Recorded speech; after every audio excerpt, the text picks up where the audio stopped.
Je vais vous parler d'égotisme implicite. Qu'est-ce que c'est que ça? Alors, ça paraît un peu bâtard comme ça, comme nom, et pourtant c'est quelque chose qui va être présent dans notre quotidien. Alors, c'est un terme issu des neurosciences. Pour revenir sur les deux termes, égotisme, voilà, égotisme c'est un trait de caractère qui dit qu'on aime bien parler de soi.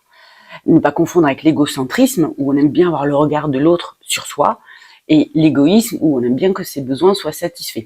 Par exemple, l'égoïste, il n'a pas besoin du regard de l'autre sur soi, il n'a pas besoin de parler de lui. Si ses besoins sont satisfaits, voilà, il est le plus heureux du monde.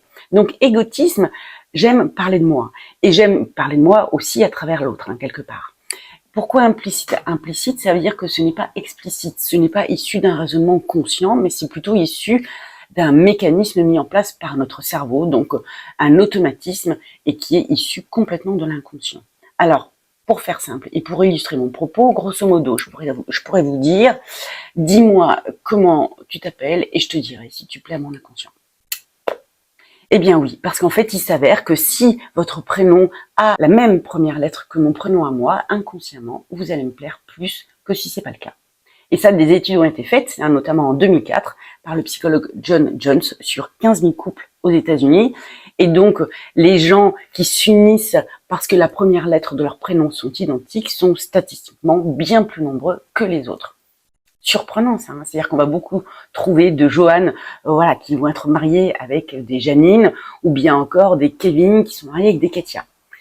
Et donc, si vous réfléchissez un petit peu dans votre parcours de vie, est-ce qu'il n'y a pas des fois où vous avez fait des choix comme ça, que vous pensiez être parfaitement conscients et qui en fait sont venus nourrir votre égotisme implicite, à savoir un mécanisme inconscient qui fait que le choix va se porter sur quelqu'un qui nous ressemble un petit peu, qui nous rassure, ça vient un petit peu aussi flatter notre narcissisme et notre ego.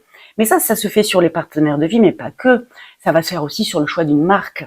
Là aussi, des études ont été faites où on a pris, prenons un testeur qui s'appelle Thomas, on lui fait tester deux marques de thé, la marque Tomareva et la marque Camillou. Eh bien, il va largement préférer la marque Tomareva. Le thé est bien meilleur, selon lui, que la marque Camillou. Et pour une raison toute simple, c'est que les 3 premières lettres de la marque sont les mêmes que celles de son prénom. Pensez bien que quelqu'un qui s'appelle Camille va préférer le thé Camilla plutôt que le thé Tomareva. Bien évidemment, les deux thés sortent tous les deux de la même théière. Ben oui.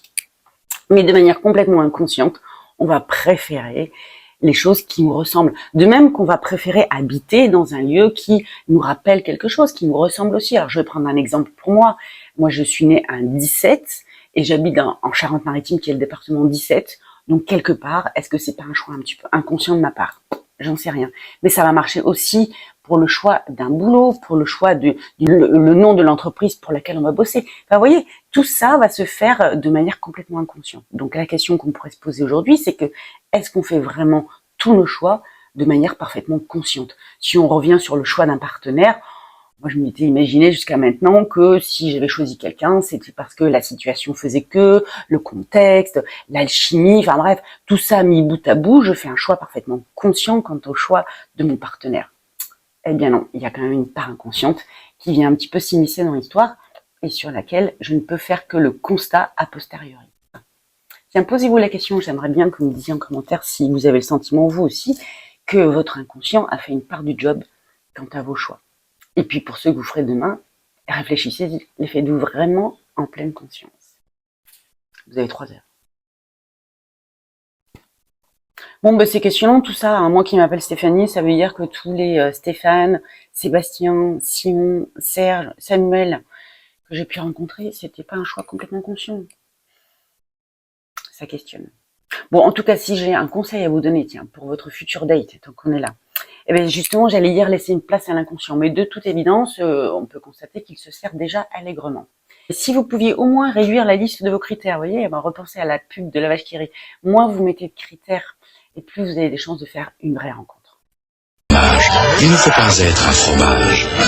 Trop banal. Trop fort. Trop maigre. Suivant. Ça va pas, non, trop typé. Trop lourd.